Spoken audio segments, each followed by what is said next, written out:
I don't know, John. How you feeling? What's going on with media day? What's going on with training camp?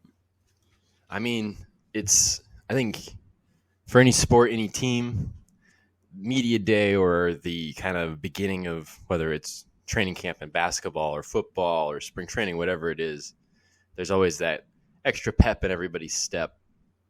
And I think what's interesting about this particular Sacramento Kings media day and, as entrance into training camp today, uh, is that there is a discernible shift in confidence. And we knew that there was obvious additions and improvements to the roster and arguably to the coaching staff. I mean, we'll have to see its results based league, and that kind of matters for a team that hasn't made the playoffs. And the deal.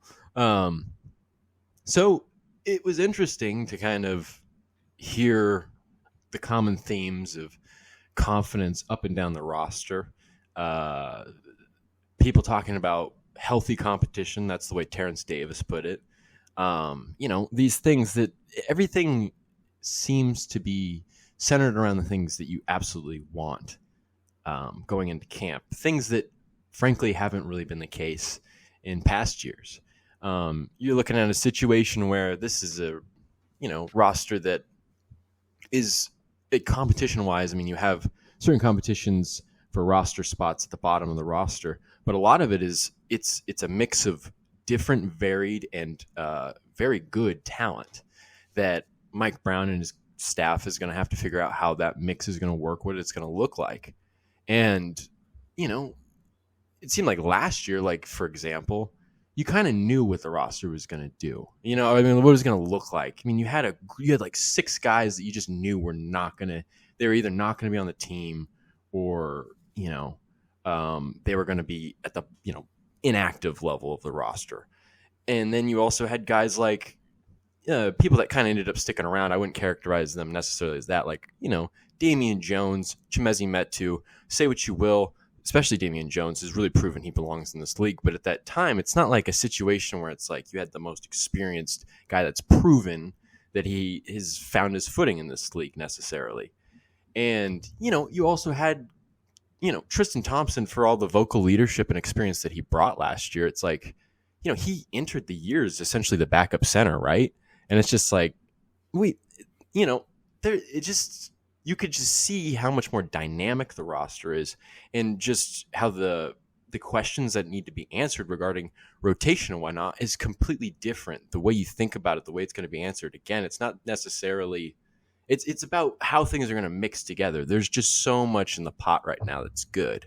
And I guess that's probably the best way to put it. It just seems like you're just trying to figure out pieces. You don't have so many gaps, I guess, Yeah, I mean, we kind of touched on that in last week's podcast and how, like you said, guys aren't coming into camp like with not even really fighting for a roster spot, but like in years past, like Jemias Ramsey, Robert Wooder, like guys like those, they were given roster spots on this team because there was no other competition against them to make a roster spot, and it kind of just shows you like the difference going into this year where, for that 15th spot, you might have, like a Chima Moneke, KZ Okpala, and Sam Merrill fighting for that.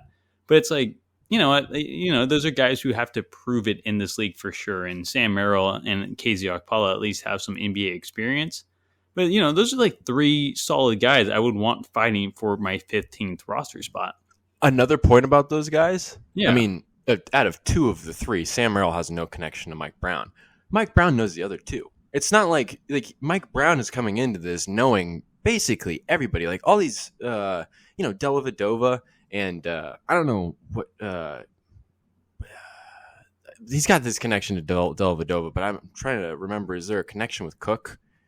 With the Warriors. With the Warriors, of course. Yeah, duh. And so, like, he knows all these guys. He knows, he knows Metu and all these other fellows that were in the playing for all these fellows, these guys, these men that are playing for the Nigerian national team. I don't know. I'm talking like it's the 40s, but like he knows these guys. There's not question marks. Like, I don't know. Some of those guys were rookies last year, just like complete like or 1 year of experience under their belt. Just like you're not even sure what you're evaluating, but it's like he has a head start, and that's another kind of theme of this kind of this mood at camp, I guess, and it's just that, like De'Aaron Fox said it, like aside from the guys that were playing in Eurobasket, a lot of the guys have been at the facility over the last month playing pickup games, and they're gaining chemistry, and they've been in the facility, and they're figuring things out, and there's like a head start there in regards to the chemistry, in regards to the evaluation of talent, and just, I guess, to go back to comparing between last year and this year, it's like what we said last week. Think about Metu's standing. Metu is far less secure, I think, this year. I mean, it's not like he was 100% secure. He didn't get playing time initially last year. But, this year, he's, like we said, he's kind of maybe further on to the edge than we initially think. I mean, he definitely has a chance to be in the mix at power forward without a doubt. But can he do that? I don't know. We'll have to see, which is kind of a common theme also, as like training camp starting today. So we have really nothing to go on as of right now. But, going forward, we will. And hopefully we'll be able to answer some of those questions. But, these are the kind of the themes at camp. And it's good. And I mean, like, you're seeing confidence, like I said, from all over the roster. I mean, Rashawn Holmes sounds really confident. He was asked about whether or not he can coexist with Sabonis on the floor. He said, we're basketball players at the end of the day. We're going to figure it out. We're both really good, is essentially what he said. He feels really confident about, all the things off the court and the injuries, the thing with the eye, I think COVID setbacks and whatnot last season, just kind of disrupting any ability to find a rhythm last year. He also said like that off-court stuff doesn't really bother him, but it's like, I think one of the things you learn pretty quickly is that when athletes talk about things, especially of that nature, they're very rarely telling you the entire truth. Like, it probably affected him. He's an athlete. He takes pride in what he does, and he's not going to make excuses. It probably definitely did affect him. So he's radiating with confidence, and even all the way down at the end of the totem pole, for lack of a better way of putting it, Chima Moneke, he referred to himself as probably the best cutter in the world, which, I mean, like, we've mentioned that, like, that's one of his strengths. And he sounds very, very confident.